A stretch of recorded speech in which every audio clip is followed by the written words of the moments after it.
Hey guys, welcome back to my channel. So आइए video को start करते हैं। चैनल पर पहली बार आए हैं तो सब्सक्राइब कर लें। सोशल मीडिया पर जो हैपनिंग लाइफ दिखाई जाती है, हैप्पी रिलेशंस दिखाए जाते हैं, वो असल में सच नहीं होते। रियलिटी तो कुछ और ही होती है। रियल लाइफ में और रियल लाइफ में बहुत ही फ़र्क होता है। रियल लाइफ को कभी भी रियल लाइफ से कंपेयर नहीं करना चाहिए। जो सोशल मीडिया पर दिखता है वो असल में रियलिटी नहीं होती। मैं ऐसा इसलिए बोल रही हूँ क्योंकि बिग बॉस के घर में पायल के असली इमोशंस बाहर आ गए हैं, जो कि आज से पहले उसने कभी नहीं दिखाए। दरअसल बिग बॉस के घर में सभी लोग एक साथ बेडरूम में इकट्ठा हुए थे एक दूसरे के बारे में जानने के लिए। एंड बारी बारी सब लोग आ रहे थे और जब बारी पायल की आई तो सभी घर वालों ने पायल से ये सवाल पूछा कि अरमान और कृतिका की शादी को उसने कैसे एक्सेप्ट किया और उसका रिएक्शन उस पर क्या था।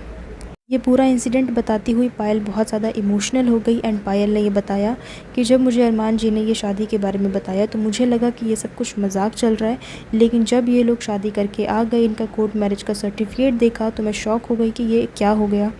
लेकिन फिर भी मैंने अरमान और कृतिका को एक्सेप्ट किया क्योंकि मेरे पास भी कोई ऑप्शन नहीं था। मैंने अरमान जी से भागकर शादी की थी और 8 साल हो चुके थे, मैं अपने परिवार से दूर थी।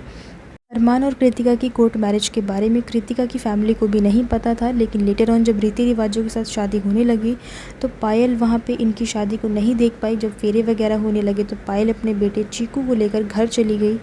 उस वक्त जाके पायल को ये रियलाइज़ हुआ कि ये उसने क्या कर दिया, ये नहीं होना चाहिए था। ये सब बताते हुए पायल बहुत ज़्यादा इमोशनल हो गई। एंड इससे पहले भी एक बार पायल इमोशनल हो चुकी है, जब ये लोग स्टेज पर थे और जब अनिल कपूर ने सवाल पूछे इनसे तो पायल वहाँ पे इमोशनल नज़र आई, लेकिन उसने अपने इमोशंस को काफ़ी कंट्रोल करने की कोशिश की। इन बातों पर ऑडियंस हंस रही थी, तालियां बजा रही थी, तो पायल ने उसी वक्त उनका जवाब दिया और कहा कि शायद अभी लोगों को इस बातों पर हंसी आ रही है, लेकिन उस वक्त जब ये मेरे साथ हुआ था तो मैं ही जानती हूँ कि मैं क्या फ़ील कर रही थी। इससे पहले मैंने पायल को कभी इन बातों पे इमोशनल होते हुए नहीं देखा। लगभग पिछले 2 ढाई साल से मैं इन्हें देख रही हूँ एंड कभी भी मैंने पायल को इमोशनल होते हुए नहीं देखा। पायल हमेशा बहुत ही कॉन्फिडेंट लगी है ये बातें बताते हुए।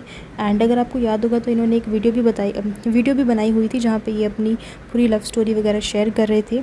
एंड तब भी पायल इमोशनल नहीं दिखी, लेकिन इस वक्त बिग बॉस के घर में आने के बाद पायल का इमोशनल ब्रेकडाउन हुआ। इसके पीछे का रीज़न ये है कि जो व्लॉग्स होते हैं वो 15-20 मिनट की क्लिप आप लोगों को दिखाई जाती है पूरे दिन की। एंड उस पूरे दिन में 15-20 मिनट के अलावा भी बहुत कुछ होता है। एंड वो चीज़ें जो है वो सोशल मीडिया पर नहीं दिखाई जाती हैं, क्योंकि अगर वो अपने इमोशनल ब्रेकडाउन्स वगैरह ही दिखाते रहेंगे, इन चीज़ों पर ही अटके रहेंगे, तो शायद वो कभी लाइफ में आगे नहीं बढ़ पाएंगे। लेकिन बिग बॉस का सिनेरियो थोड़ा डिफरेंट होता है। 24/7 आप कैमरा पर हो एंड लोग आपको देख रहे हैं।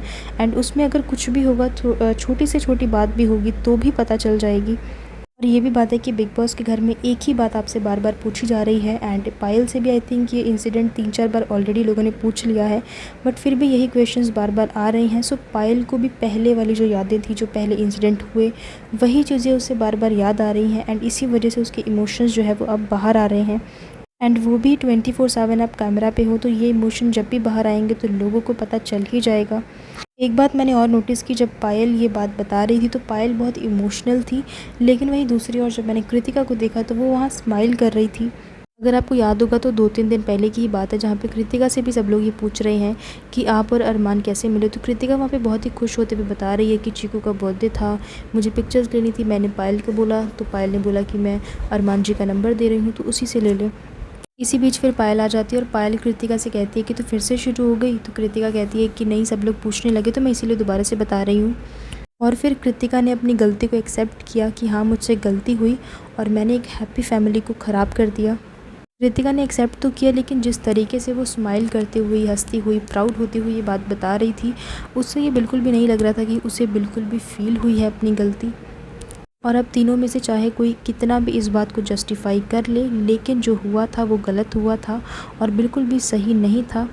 सो गाइज़, इसी के साथ मैं वीडियो को एंड कर रही हूँ। आई होप कि आप लोगों को ये वीडियो अच्छा लगा होगा। कमेंट करके मुझे ज़रूर बताना कि आपका क्या कहना है। Let me know in the comments. And इसी तरह के और भी रिएक्शन वीडियोज़ के लिए, अपडेट्स के लिए आप लोग मेरे चैनल को सब्सक्राइब कर लीजिए। So thank you so much guys for watching this video. I will see you in the next one. Till then keep watching. Thank you.